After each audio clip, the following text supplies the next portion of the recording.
Aí então Elias vai dormir. Deus desistiu? Deus desistiu de Elias? Olha o anjo de novo. Elias, levanta. Tem comida mais? Não. Não foi assim que o anjo disse. Levanta e come de novo. Recarrega as energias. Recarrega as forças. Mas não volta a dormir não, porque já chega. Agora você vai ter que caminhar. Agora você vai romper, porque a sua jornada ainda é longa. Que Deus lindo, gente. Um Deus que não desiste. Como disse Isaías, Ele dá força ao cansado. E faz se colocar de pé. Dá vigor ao que não tem mais vigor. Mas sabe de uma coisa? Nós seres humanos não somos assim. Desistimos facilmente do nosso próximo. Desistimos facilmente do nosso semelhante. Eu vou ser breve, tá? Vou ser bem sucinto. Me dá mais uns 10 minutos sua atenção. E eu meditando sobre isso, em Mateus capítulo 23, do verso 1 ao verso 3, ou verso 4, por ali assim. Mateus 23, Mateus capítulo 23, do versículo 1 ao versículo 3, ou ao versículo 4. O Senhor Jesus ensinando aos seus discípulos e à multidão, Ele disse: na cadeira de Moisés se assentaram os escribas e os fariseus. Fazei, ouçam e guardem tudo o que eles fazem, o que eles falam na verdade.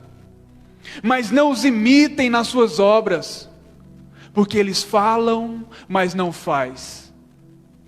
Atam fardos pesados e difíceis de carregar, e os coloca sobre os ombros dos outros, enquanto eles mesmos nem com um dedo sequer movem esses fardos. Pessoas que não têm compaixão. Existem essas pessoas em nosso meio. Quando eu digo em nosso meio, eu não digo apenas aqui na igreja, eu digo no geral. Existem pessoas que não fazem, mas cobram das outras pessoas que elas façam. Existem pessoas que esperam dos outros aquilo que ela não faz. Aí o Senhor Jesus disse assim: essas pessoas, os escribas e os fariseus, atam fardos pesados e difíceis de carregar, e os colocam sobre os ombros do próximo, enquanto eles nem com um dedo sequer os move. Sabe o que o apóstolo Paulo disse em Gálatas 6:2? Levai os fardos, carregai os fardos uns dos outros, e assim cumprireis a lei de Cristo. Ajudem uns aos outros, e assim vocês estão cumprindo a lei de Cristo, a vontade de Cristo. Deus é tão coletivo, Ele age tanto na unidade, que Marcos capítulo 6, verso 40, Ele agora vai distribuir alguns pães, e ali havia uma grama muito verdinha, e Ele diz aos seus discípulos: falem com que as pessoas se sentem, ordenem que essas pessoas se sentem em grupos, de 100 em 100, e 50 em 50. Deus trabalha em unidade, Deus trabalha em conjunto, em equipe.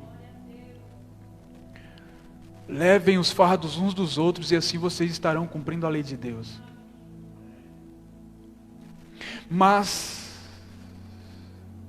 certa feita, Mateus capítulo 9, verso 10 ao 13, Jesus estava comendo com publicanos e pecadores, com a escória da sociedade, com aqueles que ninguém queria se aproximar. Quando de repente os religiosos da época disseram aos discípulos de Jesus: porque o vosso mestre come com publicanos e pecadores? Não estou entendendo. Ele não pode se aproximar, ele não pode se associar com esse tipo de gente. Ele não pode sentar na mesa com esse tipo de gente, com essa raça. Jesus escuta. E Jesus é aquele que não esmaga a cana quebrada. Jesus é aquele que não apaga o pavio que fumega. Jesus é aquele que defende o oprimido. Jesus é pai de órfãos e juiz de viúvas. É aquele que defende a causa daqueles que não tem ninguém por eles. Agora Jesus tomou a palavra na reunião e disse: epa, essa é a tradução goiana, tá? Epa, os médicos, os sãos, não precisam de médico, mas sim os doentes. Como você chegou aqui? Qual é a dor que você está sentindo? Como você está na sua casa? Jesus disse: os sãos não precisam de médico, mas sim os doentes. Aí Jesus disse aos fariseus: ide e aprendei o que significa misericórdia eu quero e não holocausto. Eu quero que vocês sejam misericordiosos. Eu quero que vocês sejam amorosos, tenham compaixão do seu próximo, compaixão do seu semelhante. Isso para mim é mais importante do que sacrifícios.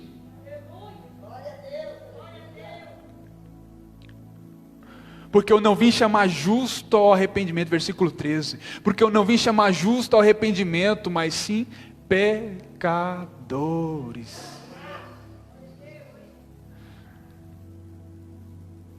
Jesus não esmaga a cana quebrada. Ele não apaga o pavio que fumega. Mas entenda uma coisa. Ele não dá liberdade para continuarmos no pecado, para continuarmos no erro. Porque esse mesmo Jesus que ama e perdoa, é o mesmo Jesus que após perdoar uma mulher flagrada em adultério, Ele também diz a ela: ninguém te condenou, nem eu, vá em paz e não peque mais. Não peques mais, eu não te condeno, mas não peques mais.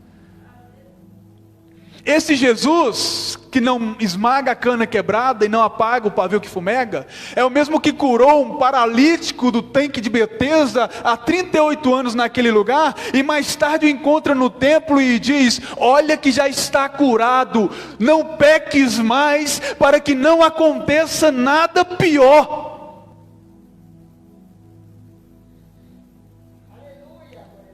Então esse Jesus que não esmaga a cana quebrada, que nos ajuda no momento difícil, é o mesmo que nos orienta a não cometermos os mesmos erros. Eu acho lindo, bispo, a história de Pedro. Pedro, a senhora sabe muito bem, bem mais do que eu, que ele foi chamado para um ministério, e a palavra acerca de Pedro, para a vida de Pedro era: segue-me e eu vou fazer de você pescador de... Seu ministério é com pessoas, você vai mexer com pessoas, porque Deus ama pessoas. Quer agradar a Deus? Agrade as pessoas. Oferte o seu tempo cuidando de pessoas. Aí você vê Deus, o coração de Deus se mover. Não foi o que ele disse em Mateus capítulo 25? No juízo, no grande julgamento, no juízo final? Quando ele enviará os seus anjos, ele vai dizer às suas ovelhas: vinde benditos de meu Pai, porque eu tive fome e me deste de comer, eu tive sede e me deste de beber, eu estava nu e me vestiste, eu estava enfermo e me visitaste, preso e foste me ver, eu era forasteiro e me hospedaste. As pessoas vão perguntar: quando foi que nós fizemos isso para o Senhor? Nós nunca te vimos. Aí Jesus vai dizer: quando vocês fizeram para um dos meus pequeninos, a mim vocês fizeram. E aos cabritos, aos que estiverem à esquerda, o que ele vai dizer? Apartai-vos de mim. Por quê? Porque eu tive fome e não me deste de comer. Eu tive sede e não me deste de beber. Eu estava nu e não me vestiste. Eu estava enfermo e não me visitar, preso e não foste me ver. Eu era forasteiro e não me hospedaste. Aí as pessoas vão perguntar: quando foi? Quando foi, Senhor? Nós nunca te vimos. Quando vocês deixaram de fazer aos meus pequeninos, a mim vocês deixaram de fazer. Aí Pedro foi chamado para mexer com gente, para cuidar de pessoas, pescador de gente, de alma.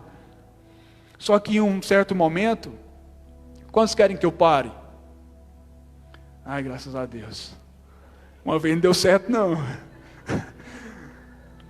Só que Pedro, em certo momento da